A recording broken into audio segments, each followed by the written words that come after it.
হরে কৃষ্ণ। নমস্কার সবাইকে। সবাই কেমন আছেন? আশা করছি ভালো আছেন। আজকে আমি ফার্স্ট এই ব্লগটা শুরু করছি। আজকে আমি এমন একটা জায়গায় এসেছি যেখানে অনেক দিনের ইচ্ছে ছিল আসার।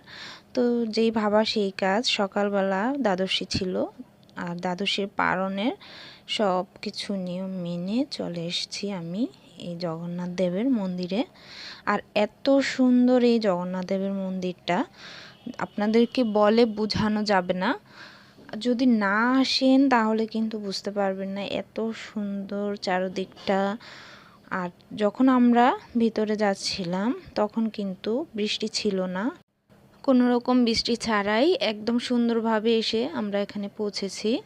আর আমরা আসার কিছুক্ষণ পরেই কিন্তু অনেক বৃষ্টি নামে।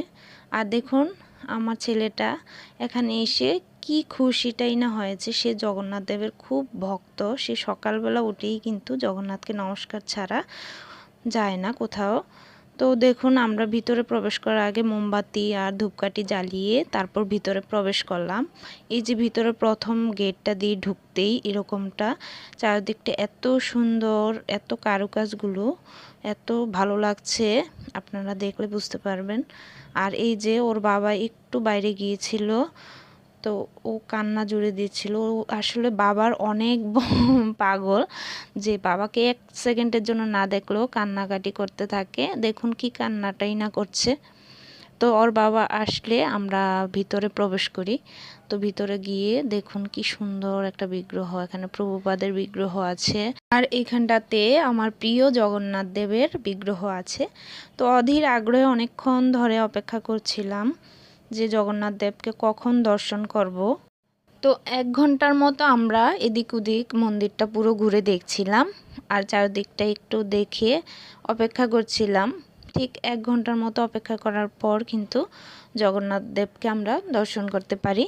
তো এই দেখুন এই যে এখানটাতে চারদিকটা কত বড় জায়গা। আর এখানে কিন্তু সবাইকে প্রসাদ দেওয়া হয়, আর কোনো অনুষ্ঠান হলেও কিন্তু এই জায়গাটাতেই করা হয়। তো দেখুন অনেক বড় কিন্তু জায়গাটা। আর তারপর ওর বাবা দুটো প্রসাদের টোকেন নিয়ে এলো আমাদের জন্য। আর এখানে টোকেনের মূল্যগুলো খুবই কম, শুধু নামমাত্র একটা প্রণামী নেয় তারা, 50 টাকা করে একটা টোকেন ছিল। আর এত ভালো প্রসাদ ছিল আপনারা ভাবতেও পারবেন না যে মাত্র 50 টাকায় এত ভালো প্রসাদ। কিন্তু তারা এটা মাত্র একটা নামমাত্র প্রণামী নিয়েছে। আর এদিকে আমার বাবাটা দেখুন বাইরে দেখছে, বৃষ্টি পড়তেছে গুড়ি গুড়ি। আর ও কিন্তু দাঁড়িয়ে অনেকক্ষণ ধরে অপেক্ষা করছিল কখন জগন্নাথ দেবকে দর্শন করবে, ও অপেক্ষা করছিল। আর সেই অপেক্ষার বোধহয় এখন শেষ হবে। আর অনেক মানুষ কিন্তু এক জায়গায় দাঁড়িয়ে আছে। এখন কিন্তু জগন্নাথের পর্দাটা সরানো হবে সামনের, তো সবাই দর্শন করবে। তো দেখুন আমার যে কত ভালো লেগেছিল আমি বলে বোঝাতে পারবো না। জগন্নাথকে আজকে এত সুন্দর লাগছিল যে দেখে আমি চোখ সরাতে পারছিলাম না। জগন্নাথ দেবকে দর্শন মাত্রই এখানে যারা ছিল সবাই উলুধ্বনি দিল। আর তারপরেই কিন্তু জগন্নাথের পুজো শুরু হলো। আর আমি অনেক কষ্টে কিন্তু এই জায়গাটায় দাঁড়িয়ে ভিডিও করছিলাম। আর অনেক মানুষ ছিল, কিন্তু আজকে যে কোথা থেকে এত মানুষ এলো তা আসলে ভাবা যায়নি।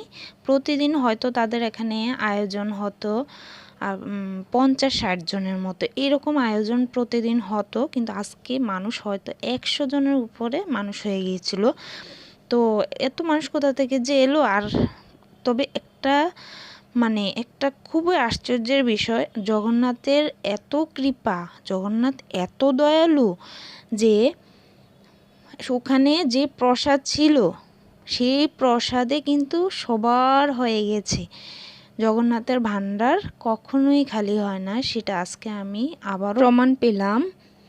আর এদিক দিয়ে আরতিও কিন্তু শুরু হয়ে গেছে। অনেকক্ষণ দাঁড়িয়ে দাঁড়িয়ে দেখতেছিলাম, এতটা মায়াবী আর এতটা সুন্দর দেখতে লাগছিল জগন্নাথকে। তো আপনারা ভিডিওতে কিন্তু এতটা বোঝা যাচ্ছে না, বাস্তবে আরও বেশি সুন্দর লাগে। তো এইভাবে যখন আরতি করছিল, তারপর আরতি শেষে আমরা সবাই প্রসাদ পেয়ে গেলাম। আর ওই সময়টা ভিডিও করতে পারিনি, বাট আমার বাবাইটা এতটা বিরক্ত করছিল ওইখানটায়, খাওয়া নিয়ে অনেক বায়না করছিল, তাই ভিডিওটা করা হয়ে ওঠেনি। তো এইভাবে আরতি শেষ করে প্রসাদ নিয়ে এই যে দেখুন আমরা যাওয়ার জন্য বের হয়েছি। আর এত বৃষ্টি ছিল, তো তারপরও কি করব, এই বৃষ্টি দিয়েই বের হয়েছি।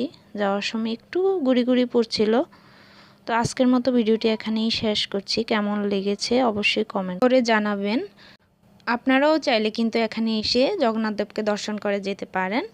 আর পুরো ভিডিওটা যদি ভালো লেগে থাকে তাহলে কিন্তু অবশ্যই শেয়ার করে দিবেন। আর চ্যানেলে নতুন হয়ে থাকলে অবশ্যই ফলো দিয়ে রাখবেন।